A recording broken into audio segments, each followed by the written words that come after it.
asseoir, frères et sœurs. La Bible parle ici d'une histoire vraie.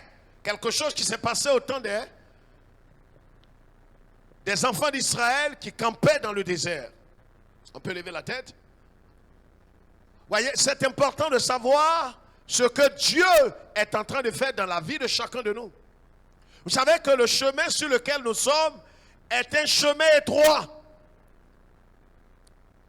Le Seigneur, il est la porte. Et le même Seigneur qui est la porte, il est en même temps le chemin. Le Seigneur Jésus dit quoi? Il dit, je suis le chemin, la vérité et la vie. Nul ne vient au Père que par moi. Écoutez très bien. Et le même Seigneur dit, je suis la porte des brebis. Vous savez, c'est ce que plusieurs n'ont pas saisi, ils n'ont pas compris dans la marche chrétienne. Donc, en même temps que Jésus est la porte, il est aussi le chemin. Or, vous convenez avec moi que quand vous voulez aller, par exemple, quelque part, vous voulez aller au centre des affaires, au plateau, par exemple, à Abidjan, Côte d'Ivoire, qu'est-ce que vous allez faire? Si vous sortez de chez vous, vous êtes à Cocody, que vous sortez de chez vous, le fait de sortir de votre porte ne vous amène pas directement au plateau. Ce n'est pas une révélation. Quand vous sortez de chez vous, vous n'êtes pas arrivé dans le lieu où vous voulez partir. Donc, ça c'est la porte. Ça c'est ce que la Bible appelle la conversion. Donc, la conversion se fait de façon instantanée. On sort de la porte de façon instantanée. Mais on n'est pas transformé de façon instantanée. La porte est la conversion, le chemin est la transformation. Est-ce que quelqu'un me comprend? C'est important de savoir cela, frères et sœurs. Et c'est pourquoi Paul, dans son épître aux Galates, dit « Aussi longtemps que l'héritier de toutes choses est un enfant, il ne diffère en rien d'un esclave, d'un homme qui est privé de ses droits, d'un homme qui est privé de ses avantages. » Pourquoi? Pas parce qu'il n'a pas droit, pas parce qu'il n'est pas héritier, mais simplement parce qu'il n'est pas mature, parce qu'il n'est pas mûr, il est privé volontairement de ses propres biens. Ça veut dire qu'on peut être dans le Seigneur et ne pas profiter, ne pas jouir des choses qui nous reviennent de droit. Pourquoi? Parce que le diable est fort. Répondez-moi correctement. Parce que le diable a planté dans nos parents le cordon ombilical, la sorcellerie qu'on n'arrive pas à déceler, à rompre, à briser. Non, si vous croyez cela, vous êtes les hommes les plus misérables que la terre ait connus. Si vous croyez que vous êtes maudits, malgré que vous soyez en Christ, qu'il vous soit fait dans votre génération. Il n'y a rien de plus insultant que de fouler aux pieds l'œuvre achevée de Christ. Vous savez, je prends des thèmes terre à terre pour vous expliquer la parole et la pensée du Seigneur. Demandez à n'importe quelle femme, elle prépare ça aussi, ce n'est pas une révélation. On est tous passés par là. Vous arrivez chez vous, votre femme a fait une bonne soupe, elle a préparé, vous prenez la sauce, vous allez dans la cuisine, vous versez beaucoup d'eau dedans, vous remuez, et puis bon ben voilà, vous mettez ça au feu. C'est une insulte à la femme. Aucune femme ici ne dira le contraire. Elle va se fâcher avec vous. Parce que même si vous n'avez pas dit un mot, c'est une manière de dire que la sauce là, elle n'est pas quoi? C'est bon, c'est tout, il faut dire le mot. C'est que la sauce là n'est pas bonne. Ça c'est encore rien. Mais dans la fougue et dans le zèle, souvent quand vous vous mariez, votre femme a fini de faire la cuisine, elle a fait un bon repas, ça est sur la table, vous rentrez et puis vous soulevez les couvercles et puis vous déposez et puis vous allez acheter un repas au dehors. Les hommes. Ce n'est pas une révélation. Dis frère, comment tu sais ça? Dis frère, comment tu sais ça? C'est pas, je suis passé par là.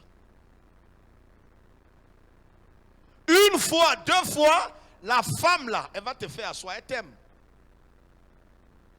Si ce qu'elle prépare là ne te plaît pas, dis-le lui en même temps pour qu'elle arrête de préparer. Parce que quand une femme prépare, elle y met son amour, son attention, un peu de tout. Ça aussi, ce n'est pas une révélation. Et quand tu viens que tu ne manges pas, ça lui fait aussi mal que comme tu l'avais insulté. Ça là, je n'ai pas lu ça dans la Bible. Mais pour nous, hommes, on se dit que ce n'est pas une insulte. Tu te dis non, peut-être que tu as mangé ça hier, aujourd'hui tu veux te faire plaisir, tu vas acheter un poisson à la braise quelque part et tout ça étant. Mais c'est une insulte. Ça va créer des frustrations dans le cœur.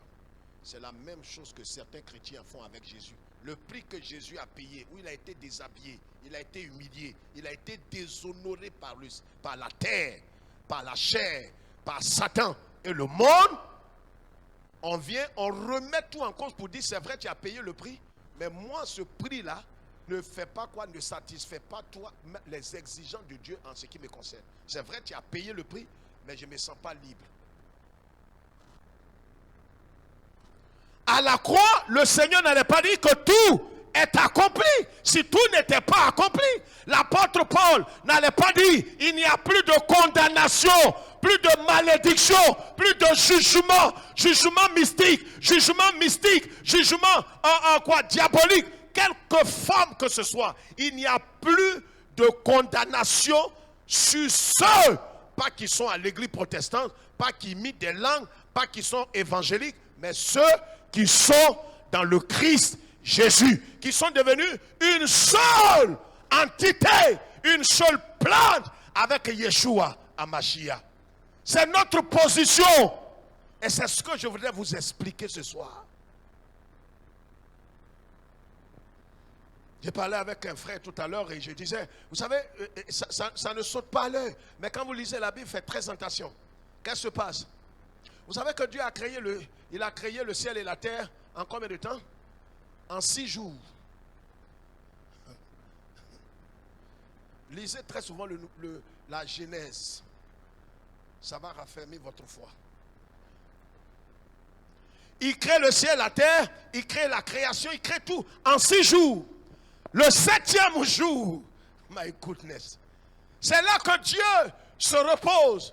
Or, nous, il nous a créé pas le 1er, le 4e, le 5e. Il nous crée le 6e jour.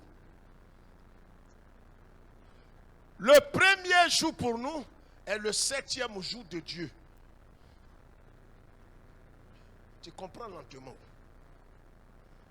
J'ai dit, notre 1er jour là, tombe sur son 7e jour. Or, son 7e jour, c'est son jour de repos. Donc, nous-mêmes, notre 1er jour là, c'est notre jour de la vie chrétienne commence par se reposer d'abord. C'est pourquoi Yeshua a dit, venez à moi, vous tous qui êtes fatigués et chargés, moi je vais vous donner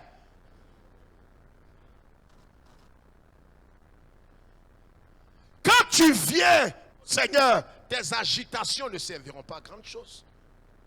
Il faudrait que tu te reposes sur l'œuvre achevée de Christ avant même de marcher. Hey, les enfants, les bébés qu'on a présentés la dernière fois, c'est une parenthèse. Avant de marcher, qu'est-ce qu'ils commencent à faire? Ils vont comment? Et quand ils finissent 4 pas, qu'est-ce qu'ils font? Isaac. Et même avant de marcher, ils vont commencer par s'asseoir. C'est une révélation. C'est pourquoi le Christ dit quoi? Il dit quoi? En ce qui concerne la marche chrétienne, qu'est-ce qu'il dit? Regardez aux vieillards ou aux enfants. Ça veut dire beaucoup de choses, mais on n'a pas bien compris. Quand nous venons à Christ, frère, nous devons d'abord nous focaliser sur l'œuvre achevée de Christ. Nous devons nous focaliser sur cette œuvre. Nous devons nous asseoir. Nous devons nous reposer. Parce qu'on est en vérité fatigué. Quand quelqu'un est fatigué, que vous lui confiez des tâches à faire, il ne pourra pas les accomplir. C'est pourquoi quand nous venons, la première chose que Dieu nous demande de faire, c'est d'abord d'être assis. Et spirituellement, on est assis. Je vais vous montrer ça tout à l'heure. Ce n'est pas de commencer à prêcher, à courir. Tu vas t'épuiser. Tu es fatigué.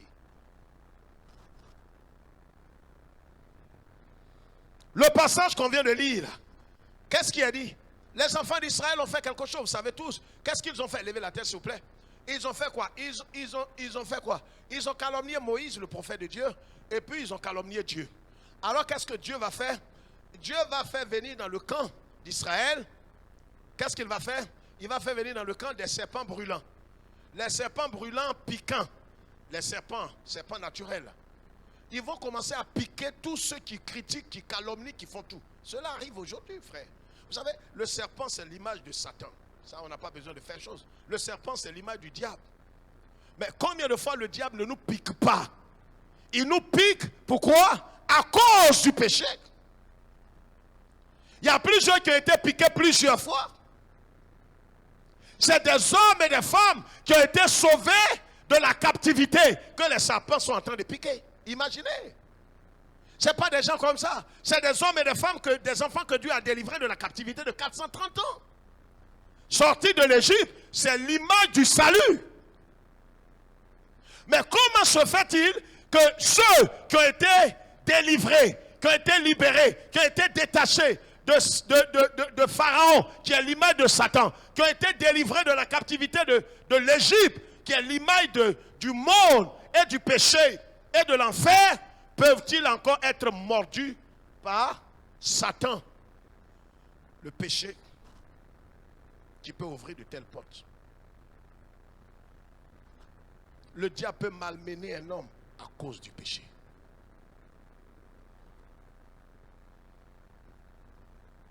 Et qu'est-ce que la Bible dit? Ils ont crié, ils ont reconnu. Et c'est ce que la Bible demande d'ailleurs. Celui qui avoue ses transgressions et les délaisse obtient quoi? Miséricorde. La Bible dit qu'ils ont été honnêtes, ils ont reconnu leur faute. Ils sont venus, ils ont dit à Moïse, Moïse, homme de Dieu, on a péché contre toi et on a péché aussi contre Dieu. Moïse dit, bon ben voilà, je vais prier Dieu pour vous. Il a prié Dieu, Dieu dit, il ne faut pas prier. Va prendre un serpent derrière, prends du fer là qui brille là. Il faut te faire un serpent. Il dit, mais Dieu, c'est un serpent même qui les pique. Il dit, mais c'est pour ça, va prendre prends un peu de fer. Fabrique-toi un serpent. Dieu ne complique pas la vie de l'homme. Comme c'est serpent qui les pique, prends du métal, fabrique-toi un serpent. Là, quand ils voient serpent, ils vont comprendre quelque chose. Écoutez, dans la doctrine biblique, le serpent là, que Moïse a mis sur une perche, n'est pas l'image de Jésus. Comprenez ça très bien. Il y a beaucoup qui croient que le serpent qui a été élevé, c'est Jésus. Non. Le serpent qui a été élevé, comme on l'a lu tout à l'heure, dans Nombre chapitre 21, verset combien? Ce serpent-là, le serpent d'airain, préfigure l'œuvre accomplie de Christ, mais ne préfigure pas Christ lui-même. Christ n'est pas un serpent. Mais son œuvre qui a été accomplie à la croix, il a dit, tout est accompli. Il a payé le prix pour nos péchés. Il a payé le prix pour nos actes qui nous conduisaient en enfer. Et comme il a payé le prix, alors désormais, si quelqu'un reconnaît qu'il est pécheur et qu'il se détourne de sa mauvaise voie pour se tourner par la foi vers Christ, il est sauvé. C'est cette image que Dieu voulait donner aux enfants d'Israël comme une préfigure de ce que le Christ allait accomplir 4000 ans après. Pour dire que l'œuvre que mon Fils unique va accomplir à la croix, si vous l'acceptez, alors vous êtes sauvés. Parce que Christ sera désormais pour vous un substitut légal. Ça veut dire quelqu'un qui viendra et qui portera votre faute, votre jugement à votre place. Tout ce que Dieu devrait nous faire, c'est ce qu'il a fait à Jésus. Si tu reconnais ça, je vous ai dit ici la dernière fois que les gens ne vont pas en enfer parce qu'ils ont péché. Peut-être ça arrive mieux l'esprit de quelqu'un. On va pas. C'est comme l'histoire de Noé. Lisez très bien l'histoire de Noé. Les gens n'ont pas été détruits par l'eau du déluge parce qu'ils étaient pécheurs. Non. Mais simplement parce que Dieu avait ordonné à Noé de faire quoi? Un bateau. De se fabriquer l'arche. Noé a pris 120 ans. 120 ans, pas 120 jours. 120 ans pour fabriquer l'arche. Pendant qu'il fabriquait l'arche, il avertissait l'humanité tout entière que Dieu s'est révélé à lui, qu'il va détruire la terre par l'eau. Les gens lui ont dit, tu rêves, tu es insensé, Noé. Pendant 120 ans, dit la Bible. 120 ans. Il a prêché, il a expliqué, il a parlé, il a démontré, il leur a dit, je ne parle pas de moi-même, de mon propre chef, je vous dis la vérité. Vous savez, je n'ai jamais dit de telles choses, je suis pas insensé. C'est Dieu qui me l'a dit, il s'est révélé à moi. Il m'a dit, Noé, parle et fabrique-toi l'arche. Les gens l'écoutaient religieusement, dit, oui, c'est vrai, Noé, tu vois, tu parles bien. Et mais tu vois, depuis qu'on vit, il n'y a jamais eu de rosée, tu vois, Noé.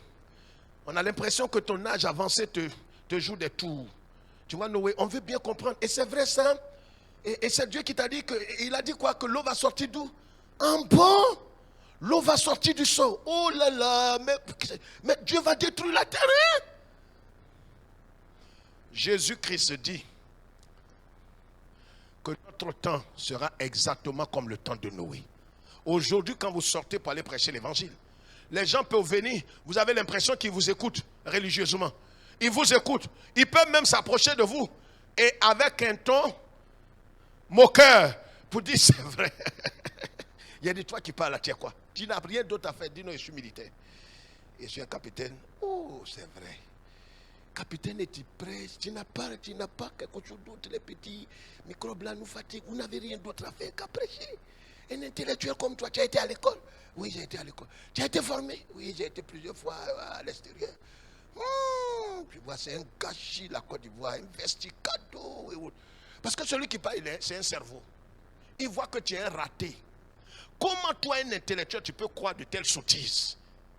Donc tu crois que Jésus est réellement venu, qu'il a vécu et que Dieu... Et tu as dit quoi tout à l'heure dans ta prêche là? Que Dieu va envoyer le feu. Et le feu, quand tu as dit le feu, j'ai tiré un coup comme ça. J'ai dit, c'est des moqueurs. Cela ne meut pas Dieu. C'est ce qui a été fait au temps de Noé. Noé, pendant 120 ans, Noé était focalisé sur Dieu.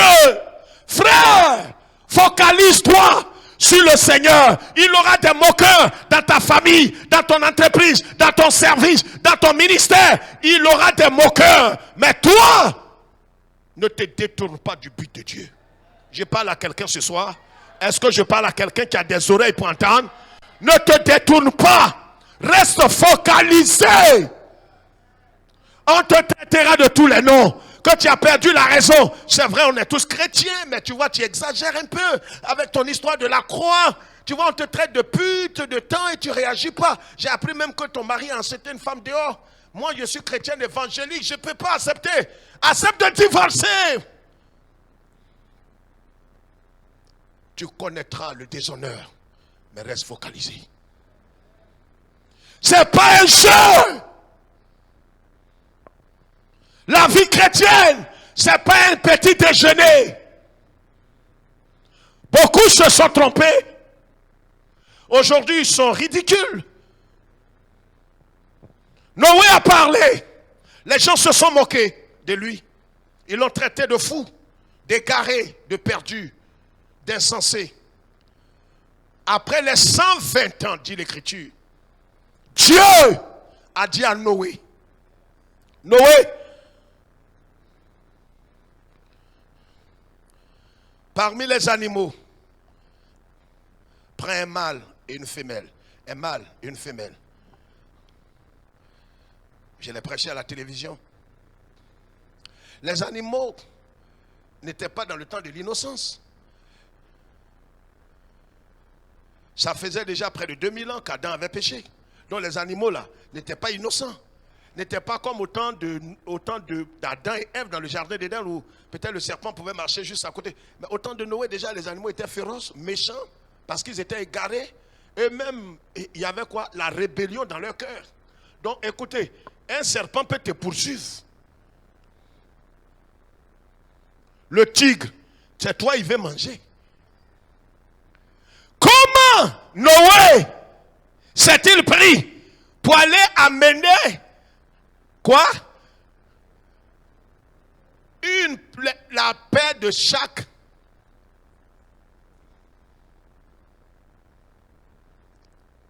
mâle et femelle, allaient prendre la lionne et le lion. Mais tu ne vas pas les prendre en s'amusant. Mais à la fin, ils l'ont suivi. Il y a des gens comme ça que vous allez rencontrer dans votre ministère. Difficile. Mais après, l'évangile les touche, leur cœur est ramolli et ils viennent dans la bergerie. Les animaux et tous sont rentrés dans l'arche. Mayakata. Oh Dieu. Des animaux qui acceptent et qui ont l'instinct. Des hommes qui ont l'intelligence refusent de rentrer dans l'arche. Les animaux rentrent. Les hommes disent on ne rentre pas. Faux type, bâtard, Noé. Tu es un faux type, tu es fou. Tu es vieux, tu es fou. Les animaux rampent, ils rentrent. Vous voyez comment des animaux à un certain niveau deviennent plus intelligents que l'homme. Regarde, si tu ne prends pas cette attitude, c'est pourquoi la croix doit t'amener à être comme quoi. Le Seigneur dit dans le psaume, je suis comme un ver. Jésus-Christ qui parle comme ça.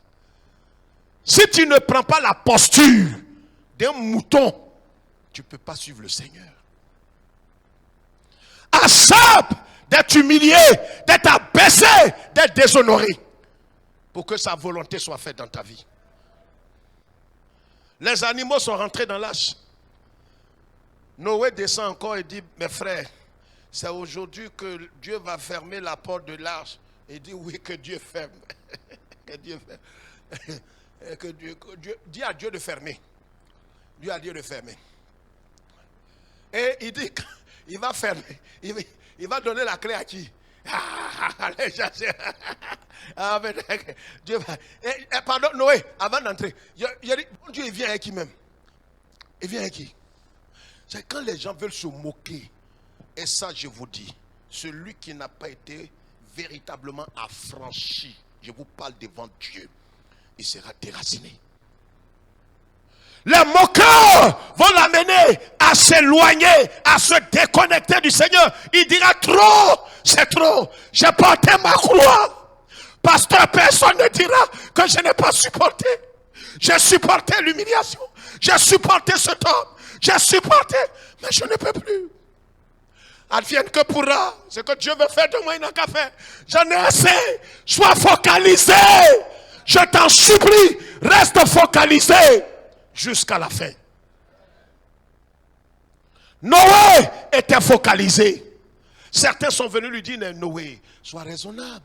Depuis que le monde est mort, il n'y a même pas une rosée qui est sortie. Ce que Dieu t'a dit, peut-être que tu as trop bu. Tu vois, Noé, fais attention, tu vois. Moi, c'est pas que, moi, je crois, moi, ça dit quoi? Au nom de Dieu, je veux bien croire ce que tu dis, mais tu vois, il faut être raisonnable. Les gens vont vous amener à quitter le droit chemin. Regarde l'âge que tu as. Il te parle avec sagesse, une sagesse humaine. Pour t'amener à te délocaliser, défocaliser. Non seulement il te délocalise, il va te défocaliser. C'est-à-dire, là où tu es focalisé, or c'est dans ta focalisation que viendra le salut. Tu n'atteindras aucun but divin si tu n'es pas focalisé. Il te parlera avec sagesse pour te dire, tu vois, regarde ton âge. Regarde. Moi, c'est sur Internet, je suis allé. Mon mari qui est là. C'est vrai, c'est quelqu'un, bon, il n'aime pas Dieu. Mais ça vient avec le temps. Au moins, je l'ai eu. 49 ans, 3 mois.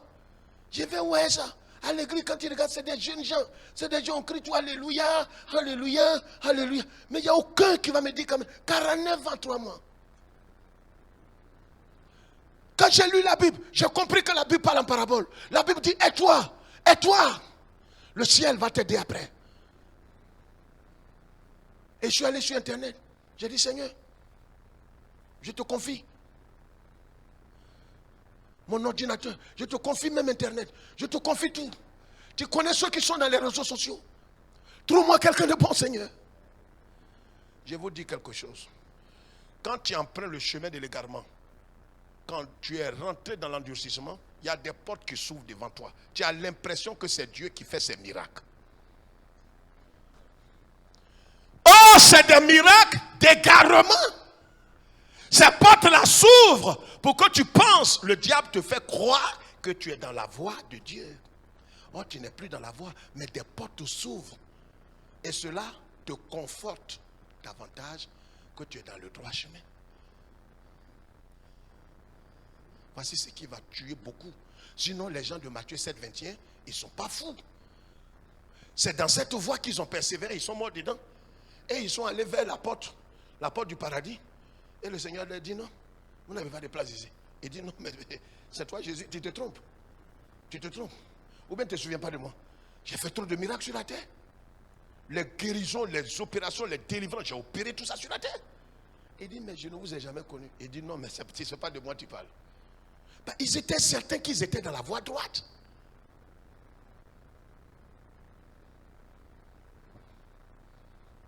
Les illusions. Noé, à un certain moment, qu'est-ce qui va se passer? Même quand il entrait dans l'arche, il les a interpellés une dernière fois. S'il vous plaît, je vous en supplie. Vous êtes mes contemporains, je vous en supplie, on a vécu ensemble. Venez entrer. Vous savez, quand il bâtissait l'arche, il a fait seul. Comme quand Jésus accomplissait l'œuvre de la croix, il a accompli seul. Il nous demande simplement de venir nous reposer. Vous voyez, pourquoi est-ce que le ciel va nous juger? Regardez dans la parabole, par exemple, du dîner. Je ne sais pas si vous vous souvenez dans les évangiles. Le maître qui a envoyé des hommes aller chercher les gens dans la rue, là, il a préparé seul le dîner. Il n'a pas demandé une contribution. Il n'a pas dit en venant, venez avec du vin, venez avec ça. Il dit le repas est prêt. Quand vous lisez, il dit le repas, le dîner est prêt. À grande surprise, qu'est-ce qui se passe? Les serviteurs qui sont allés accoster certaines personnes, ils n'ont pas le temps. On s'est mariés et on va essayer notre mariage. Mais qu'est-ce qui était sage et intelligent? Mais c'était de faire quoi? De prendre ton épouse, que tu viens d'épouser légalement, et d'aller à ce dîner. Tu n'as pas encore à payer quoi? Une réception, un dîner encore. C'est vrai ou bien c'est faux? Vous voyez, les arguments souvent ne tiennent pas la route. Mais quand quelqu'un veut s'excuser, qu'est-ce qu'il va faire? Tu l'invites à venir partager le culte avec toi. Il te dira non, c'est maintenant que je vais faire la lessive. C'est maintenant que je vais préparer pour mon mari. Tu sais, on va à la plage, mon mari et moi. Tu sais, mon mari n'est pas là les dimanches. Et autour, bon, aujourd'hui il est là. Ils ont des arguments. Mais ces arguments-là ne tiennent pas la route. Noé était focalisé. Quand vous êtes focalisé, je vais vous montrer 2 exemples dans la Bible ce soir. Quand vous êtes focalisé, rien ne viendra vous détrôner. Et quand vous êtes focalisé, le ciel va honorer votre foi tôt ou tard. Les hommes peuvent ne pas vous comprendre. Les hommes peuvent vous critiquer. Ils peuvent vous insulter. Ils ont insulté Noé. Ils se sont moqués de Noé. Mais cela n'a pas changé le plan de Dieu. Les gens peuvent se moquer. Ils peuvent vous dire pas mal de choses à votre sujet. Mais Dieu sait ce qu'il fait avec toi. Je vais dire à quelqu'un ce soir, pendant ce culte, poussé par l'Esprit de Dieu, ne te laisse pas abattre. S'il te plaît, ne laisse pas ces temps difficiles t'abattre. Ne laisse pas ces temps difficiles, ces circonstances-là te déconnecter du Seigneur. Ne laisse pas ces temps. C'est vrai, peut-être que quelque part, tu t'es dit non, j'ai commencé à espérer et voilà que la situation a dégénéré. Je ne comprends plus rien, Seigneur. Et pourtant, j'avais fait une offrande en ton nom. J'ai même rendu témoignage. La situation a dégénéré. Je ne comprends plus, Seigneur. Tu me mets dans la confusion. Mais Dieu, il est souverain. Même s'il doit t'abaisser 10 fois, ce n'est pas ton humiliation qui le gêne. C'est le but, imprimer le caractère de Christ dans ta vie. C'est ce qui est important. Je vous ai expliqué ici, une de mes filles m'a appelé la semaine de Paris pour me dire, ah vraiment, pasteur, vraiment vous avez parlé de fibroscopie là, je vais aller faire fibroscopie. Là même j'ai rendez-vous, je ne sais pas comment ça va se passer. Mais fibroscopie là, c'est les médecins qui te prescrivent ça. Ça s'impose à toi. Tu peux refuser, mais ta situation va s'empirer.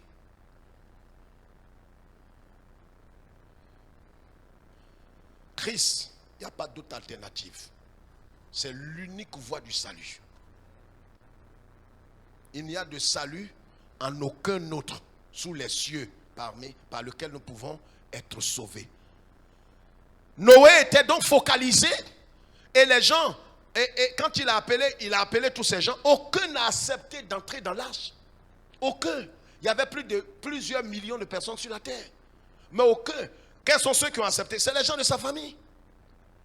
Et c'est pourquoi ne soyez pas étonnés quand on envoie souvent des jeunes prédicateurs aller prêcher l'évangile. Ils disent, pasteur, j'ai prêché, mais tu vois, moi, ça dit quoi? Je suis un peu découragé parce que j'ai prêché, personne n'a donné sa vie à Jésus. Oh, tout. Mais c'est pas tu es un enfant. Est-ce qu'ils t'ont frappé? Il dit non. Mais c'est ce qui reste. Non seulement ils ne vont pas se convertir, mais ils vont te boxer. J'ai vécu ça à Nidrou, dans la région de Mans. C'est les païens là qui sont venus me sauver. J'ai prêché l'évangile des années 90. Ils ont annoncé partout, il y a un évangéliste, homme de Dieu qui va venir. Un homme de Dieu qui va venir. J'ai prêché. J'ai lancé l'appel. Quand j'ai lancé l'appel, les gens croisaient leurs mains. Ils me regardaient comme ça. J'ai dit, bon, voilà, vous voyez les techniques évangéliques. Baisser la tête. Là, bon, celui qui veut, lève ton petit doigt comme ça. Personne. Et quand c'est comme ça, la honte devient grande. Bon, voyez, on va faire tant. Il y a 2 jeunes. Ils sont venus se mettre devant l'autel. J'ai prié, béni Dieu en langue. Oh, alléluia, alléluia. Je croyais qu'ils sont venus se donner au Seigneur. Ils ont dit, tu es un menteur. Toi là, tu es un menteur. J'ai dit,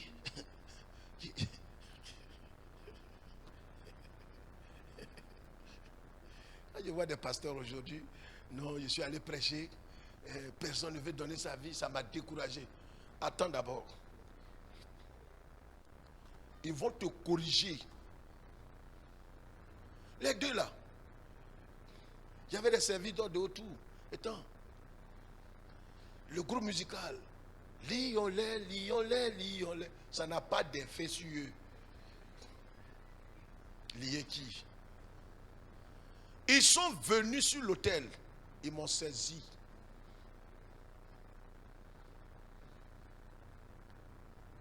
Les païens là, ils disaient, hé Jésus, c'est Jésus, ils ont attrapé comme ça aujourd'hui. La brochure, vous savez, quand les gens sont venus devant, la première chose, ceux qui sont, en fait, le comité d'accueil et d'entretien des nouvelles âmes sont venus vers eux pour leur donner des brochures. Ils ont déchiré les brochures là devant tout le monde. Ils ont jeté ça sur mon visage. Tu es un menteur. J'ai dit, là, où j'étais là, comment je vais faire pour retourner à Mans, parce que c'est à quelques 10 km de Mans ou quelque chose. La suite, je ne peux pas vous expliquer, c'est la honte. C'est les païens là qui disaient non, c'est les pasteurs, ne les frappez pas. Mais pendant qu'ils disaient ça là,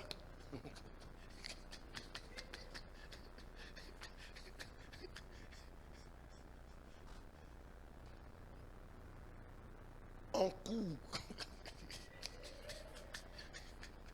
Ce n'est pas une affaire de résister au diable. Ils ne sont pas diables. Ces diables, il faut résister. Ceux-là, ils frappent.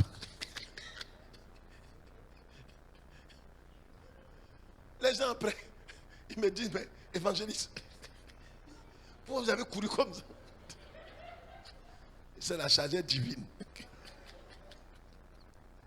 Aucune âme ne s'est convertie. Noé était focalisé.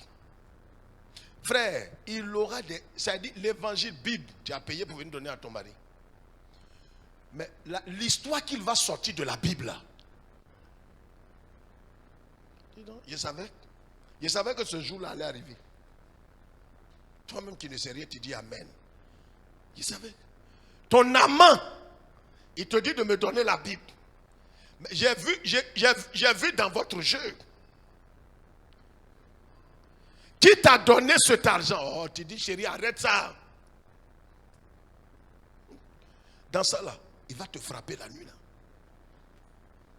Tu dis, mais Seigneur, Bible, ta parole. Je viens de donner ça à mon mari, regarde comment il m'humilie.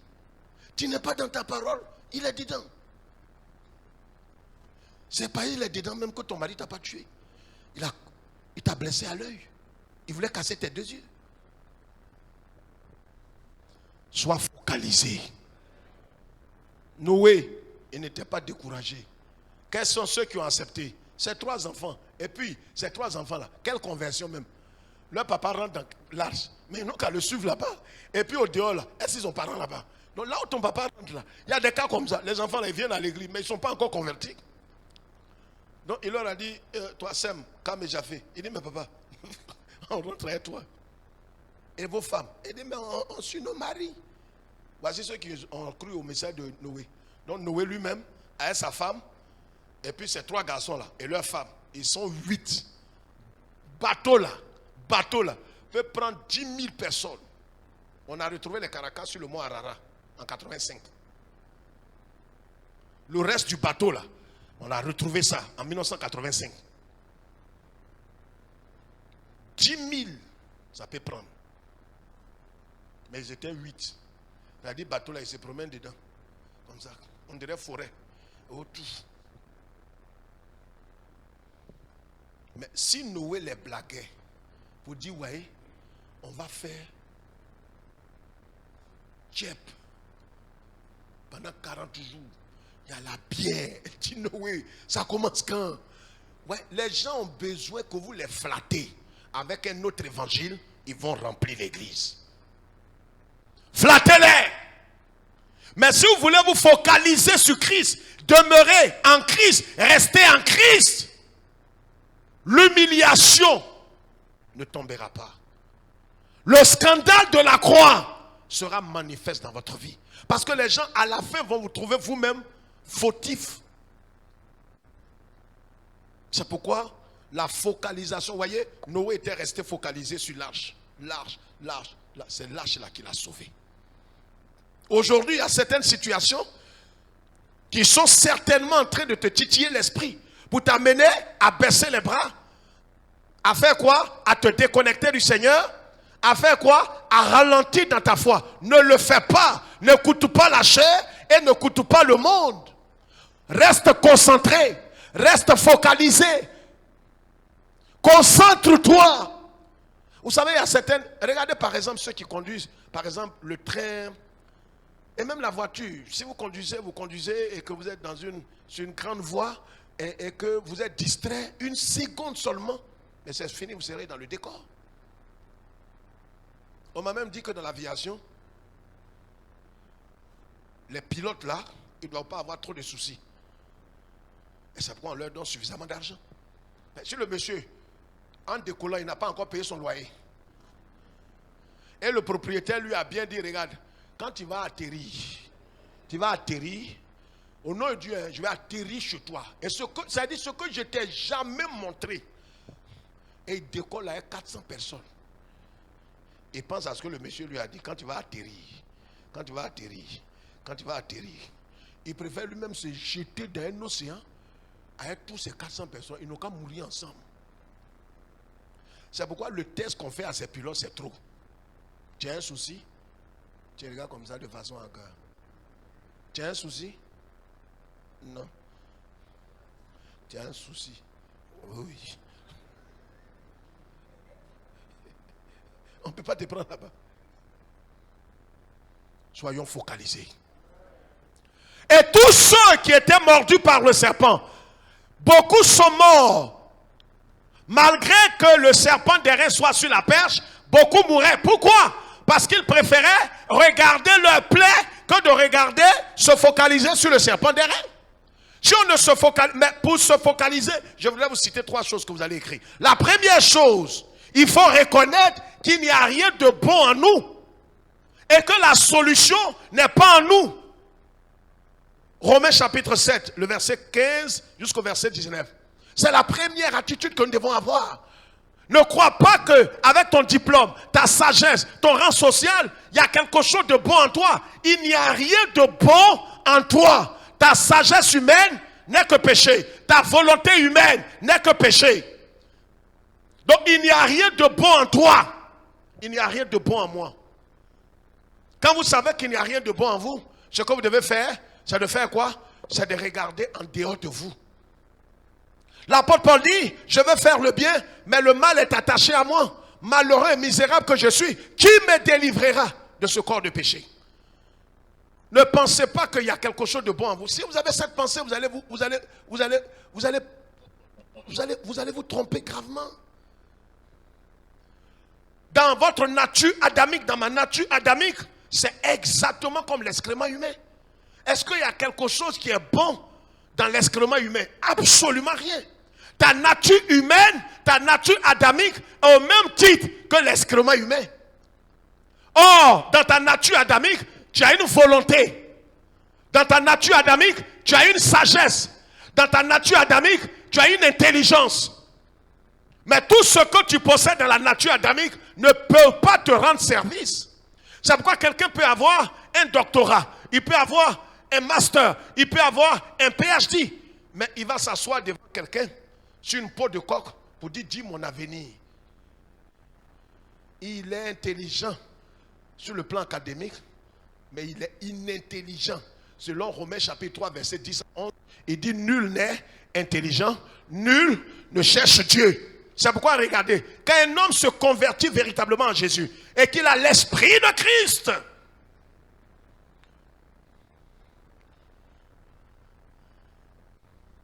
et que le ciel l'a mandaté, il peut n'avoir jamais mis pied à l'école, mais il devient le plus intelligent dans toute une famille.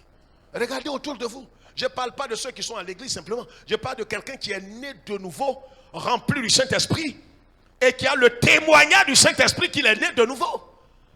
Il y a des gens plus âgés que toi dans ta famille, mais les gens seront surpris de voir que tu dégages une sagesse que même ton oncle ne dégage pas.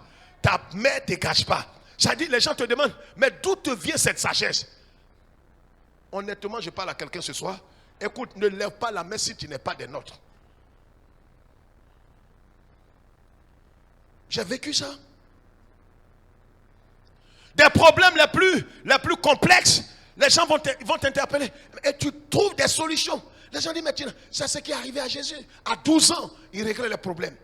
Les gens lui disent, mais d'où lui vient la sagesse? Ce qui est arrivé à Pierre. Les gens disent, mais il n'a pas été à l'école. Comment se fait-il qu'il est intelligent comme ça? Le Saint-Esprit te rend plus intelligent que ceux qui ont été à l'école. Je parle à quelqu'un. Et si encore là, tu as les diplômes et que sur le plan académique, tu es encore chevronné, tu es diplômé, quand le Saint-Esprit vient sur toi et que tu es qualifié par le ciel, ton patron, même pour un oui, pour un non, il est dans ton bureau. Te demande. J'ai dit, oh, ce truc-là, on va faire ça comment? Et pourtant, il est malhonnête, il ne te donne pas le salaire approprié. Je parle à quelqu'un. Conseil que tu lui donnes, ça vaut millions. Oh, il a nommé quelqu'un comme conseiller, il lui donne 1 500 000. Toi, on te donne peut-être 125 000 ou bien même 82 000. Pour certains, 35. Mais conseil qui sort de toi, ça ne vient pas. Souvent même le patron te demande, mais je ne sais pas, mais il y a des mots comme fornication, d'où titi tout ça. Du nom, ben, mais on dirait que vous êtes instrué. Vous êtes instrué. Ta sagesse ne te vient pas de toi. Ta sagesse te vient du cep lui-même. C'est-à-dire, toi, tu n'es qu'un canal. La sagesse divine coule en toi. Les trucs techniques, c'est-à-dire, même tu peux connaître peut-être les finances, tu peux connaître ton domaine, mais à cause de l'Esprit de Dieu sur toi, tu deviens excellent. Là où même peut-être le diplôme supérieur n'a pas encore cette sagesse-là. Toi, tu orientes les gens. Les gens disent, mais comment toi, nous on est supérieur, on a un salaire, on est des expatriés. Tu n'as pas ça. Comment se fait? C'est l'Esprit du Saint. L'Esprit Saint. C'est lui qui fait ça. C'est pourquoi, quelles que soient les circonstances, et les yeux sur Christ. Quelqu'un me dira, pasteur, comment? La deuxième chose, qu'est-ce que nous devons faire? Il faut se détourner de soi-même. Détourne-toi de toi-même. D'abord, la première chose, c'est de reconnaître qu'il n'y a rien de bon. La deuxième chose, c'est de te détourner de toi-même. Vous savez, pour regarder le serpent des reins, il fallait que les Israélites fassent quoi? Qu'ils se détournent d'eux-mêmes. Qu'ils ne regardent pas leur plaie, qu'ils ne regardent pas leur corps, qu'ils ne regardent pas le sang qui coule, mais qu'ils regardent au serpent des reins.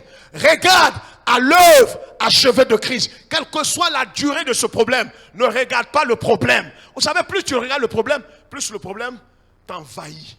Plus le problème devient vaste. Plus le problème devient grand. C'est pourquoi vous voyez tous ceux qui parlent des démons, souvent ils sont malheureux.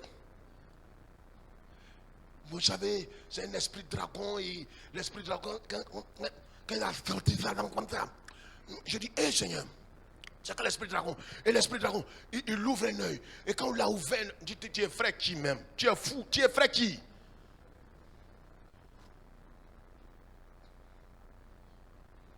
Il y a 15 ans, la première maison que nous avons prise, ici au Docuy.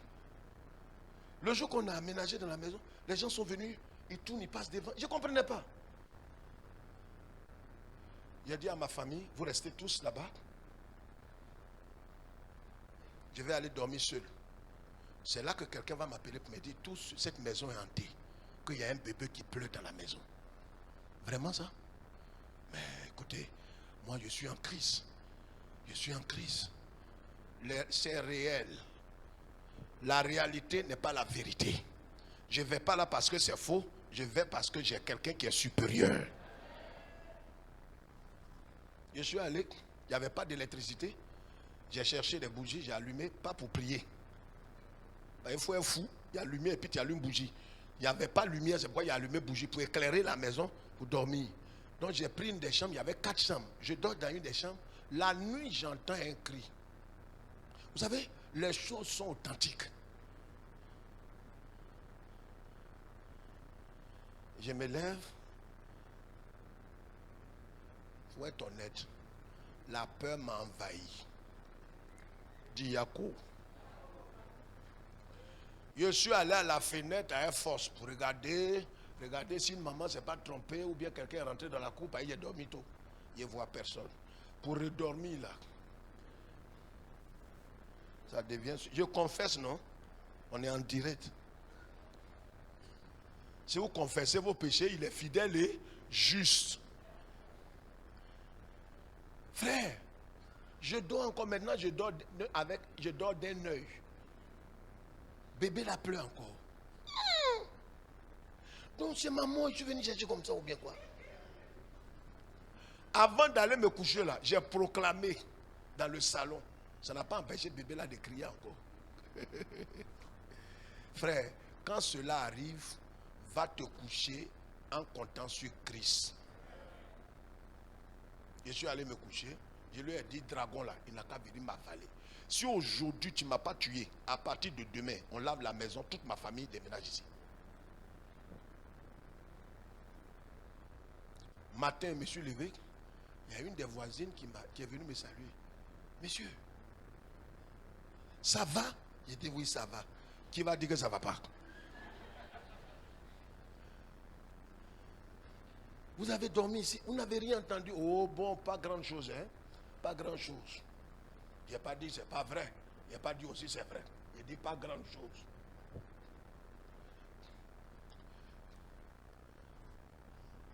On a aménagé là, on est venu avec les enfants autour. J'ai une fille qui est venue de l'Ouest. Elle est venue nous voir passer quelques jours.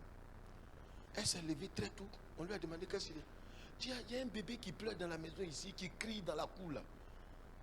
Ah bon? Bon, mais c'est rien, tu vois, tu es dans le sang de Christ. Amen. Amen, dit papa. Je suis dans le sang de Christ, mais je n'arrive pas à dormir. Il faut dormir.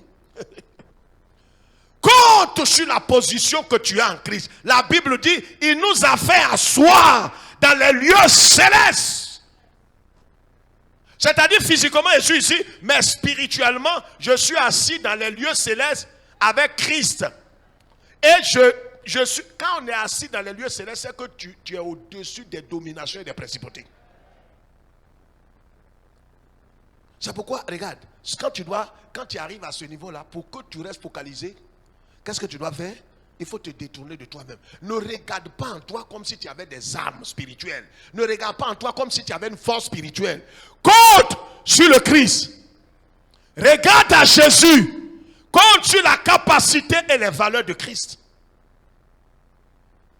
C'est pourquoi Saint Paul dit, ce n'est plus moi qui vis, c'est le Christ qui vit en moi.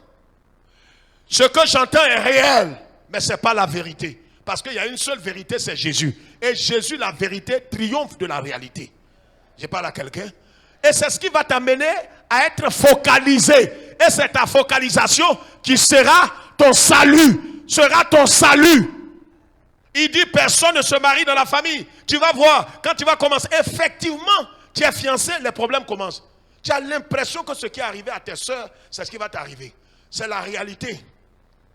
Mais reste focalisé. Est-ce que tu m'entends même? Parce que si tu ne restes pas focalisé, tu vas changer de voie. Tu vas dire, mais ce que les parents ont dit là, c'est ce qui a commencé là. Qu'est-ce que vous avez fait? Je voulais m'entêter là, mais il faudrait que je suive votre voie. C'est ce qu'on t'a dit. On est allé à chose, à Tipa Tipa. Tipa Tipa, il y a un petit village. Les chrétiens, même des pasteurs évangéliques vont là-bas. Quand tu entends ça net, tu te dis, ah là, il faut que j'aille là-bas aussi. Tu vas le prophète, il te gifle à sa main gauche. Quand ils m'ont fait ça premièrement, j'ai dit, ça c'est quoi ça encore? Il m'a dit, crois en Dieu. C'est ce qui a fortifié ma foi. Quand il m'a giflé à sa main gauche, depuis ce jour-là, je n'entends plus. Mais ton oreille est bouchée. Comment tu vas entendre? Ton oreille est bouchée. Frère, soyons focalisés. Amen. Amen. Je voudrais parler rapidement. Peut-être que le temps ne nous permettra pas parce qu'il est déjà presque l'heure dans 2 minutes. Mais je voudrais vous parler ici rapidement. Actes chapitre 7, verset 55. Lisons ça rapidement. 2 minutes. Actes chapitre 7. Lis ça, pasteur. Lis vite, s'il te plaît. Donne-moi 2 minutes. Lis ça. Donc, premièrement, qu'est-ce qu'il faut faire? Il faut reconnaître qu'il n'y a rien de bon en nous. Deuxièmement, il faut se détourner de soi-même. Troisièmement, il faut renoncer à soi-même. Quatrièmement, il faut décider volontairement de se focaliser sur Christ. Dieu ne va pas t'obliger à regarder Christ incessamment. Mais tu dois toi-même regarder Christ. Je vais vous montrer un point important avant qu'on ne prie. Allons-y, pasteur. 55.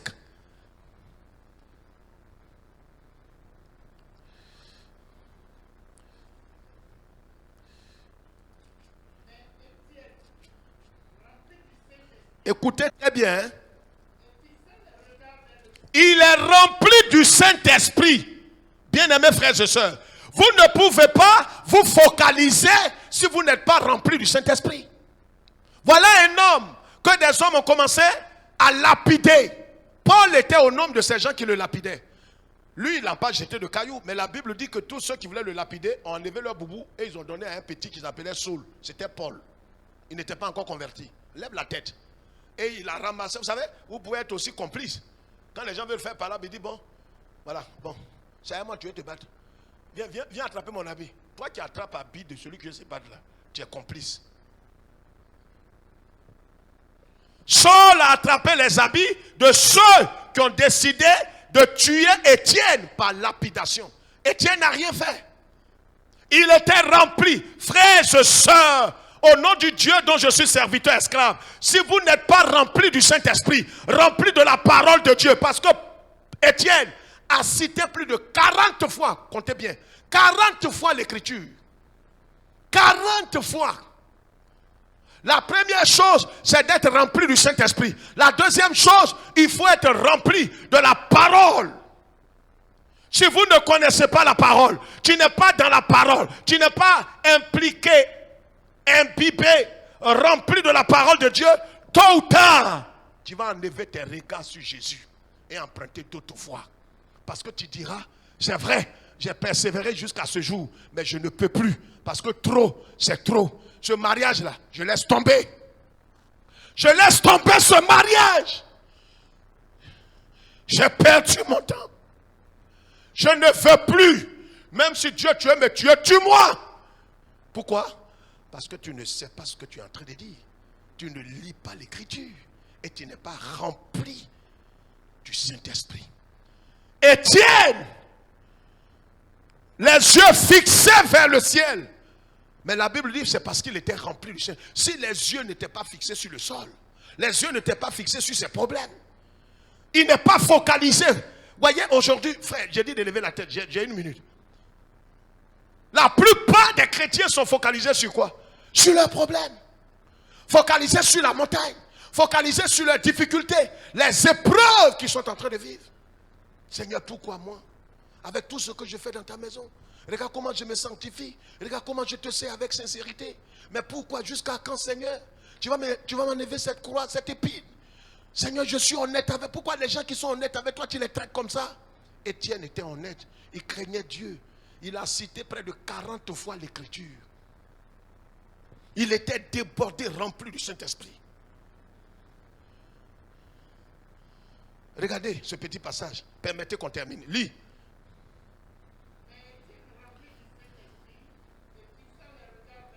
Il fixa les regards vers le ciel. Mais les gens qui te lapident ont des cailloux en main. Normalement, tes yeux doivent être sur les cailloux. Puis, hey, Seigneur, ces cailloux, ça là, ils vont prendre pour taper sur ma tête. Ces cailloux, ça là, qu'ils vont prendre pour taper sur ma tête. Seigneur, regarde dans leurs mains. Ne regarde pas dans la main des gens. Regarde à Jésus. Je vous parle du fond de mon cœur ce soir. Regardons pas la situation, pas la politique, pas un homme providentiel. Regardons à Jésus-Christ. Il a fixé les regards vers le ciel. Et qu'est-ce qui va se passer? C'est là. La gloire de Dieu a toujours été là.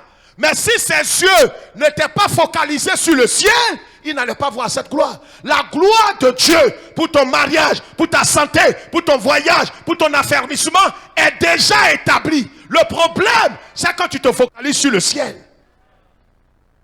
Si tu ne regardes pas vers le ciel, tu ne verras pas ce que le Seigneur a fait. Tu vas te plaindre pour rien. Or, pourtant, tout est déjà accompli. Est-ce que quelqu'un m'entend ce soir?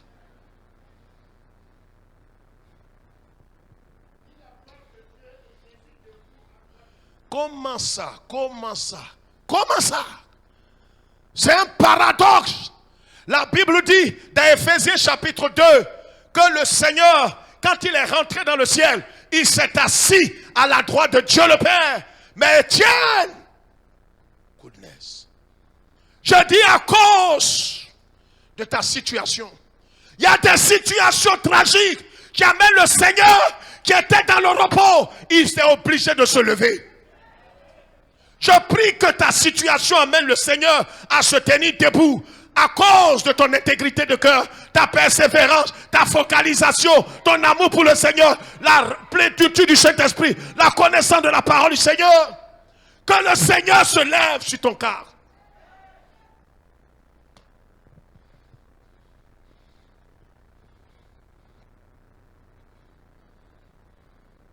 Je lève les yeux vers les monts. Je voudrais que ce soir, tu inclines ton cœur. Chante de tout ton cœur si tu n'es pas en train de rétrograder. Si tu es véritablement en communion avec Dieu, et pense et chante. D'où me viendra. On va se lever. Le secours me vient de l'Éternel. Des armées, tu as fait les cieux et la terre. Le secours me vient de l'Éternel. C'est vrai. Tu as fait les cieux et la terre. Nous verrons la suite de l'histoire d'Étienne. C'est pourquoi ce soir, quel que soit ce que tu es en train de vivre, peut-être tu es en train de vivre une tragédie, une humiliation, un déshonneur, un rejet. Reste focalisé, je t'en supplie. Ne jette pas l'éponge. Peut-être que tu t'es dit, cette situation, c'est trop. Pasteur, je n'en peux plus. Et je suis prêt à subir tout ce que Dieu veut faire. Ne dis pas cela. Le Seigneur t'a tant aimé. Il t'a tant aimé. Ne jette pas l'éponge. Il t'a tant aimé. Étienne, qui a aimé le Seigneur, il a été persécuté. Le ciel n'a pas répondu. Le ciel pouvait envoyer un ange disperser ces hommes qui voulaient le lapider. Comme Jésus l'a fait par une seule parole. Et tous ceux qui voulaient lapider cette femme adultère, Jésus les a dispersés. Il pouvait faire la même chose. Mais là, simplement, il s'est levé de son trône. Je prie que le Seigneur se lève pour ton cas. Je prie du fond du cœur que cette parole soit gravée sur la table de ton cœur. Le Seigneur ne te laissera pas dans la confusion. Je suis certain comme demain, mercredi, il ne te laissera pas. C'est pourquoi arrête de pleurer. Arrête de te lamenter. Arrête de te plaindre de Dieu. Mets ta main sur ton cœur et prie. Mets ta main sur ton cœur et prie. Mets ta main sur... Dis Seigneur, je viens vers toi ce soir. J'implore ta grâce et ta miséricorde. J'implore ta grâce. Vous allez voir que Étienne va pardonner. S'ils ne sont pas focalisés sur Christ, le pardon ne sera jamais possible dans notre vie. Tu ne vas jamais pardonner. Et pourtant les gens le lapidaient. Et il dit, Père, pardonne leurs péchés, car ils ne savent pas ce qu'ils font. Tu n'auras pas la force de pardonner à tes bourreaux, de pardonner à ceux qui t'ont humilié, qui ont détruit ton foyer. Tu n'auras pas la force si tu n'es pas focalisé. Tu peux chanter en langue, tu peux prier, tu peux connaître la Bible, mais si tu n'es pas focalisé sur Christ, tu ne pourras pas pardonner. Tu auras le ressentiment. Tu vas lutter dans le jeûne et la prière, mais tu ne pourras pas pardonner. Seigneur, que ton esprit continue de lutter avec nous. Amène-nous à nous focaliser sur Christ. Sur Christ. Et sur Christ. À toi seul toute la gloire ce soir. Pendant que nous serons en train de rentrer chez nous, et des centaines de personnes qui nous suivent dans le monde, permets que Seigneur, cette nuit même, le Saint-Esprit lutte avec leur esprit. Jusqu'à ce qu'ils renoncent à eux-mêmes. Et renoncent à leur dignité, à leur honneur. Et qu'ils se focalisent sur toi. Laisse-nous aller dans ta paix. Laisse-nous aller dans ta paix. Au nom de Jésus. Quelqu'un dit Amen de tout son cœur. Alléluia.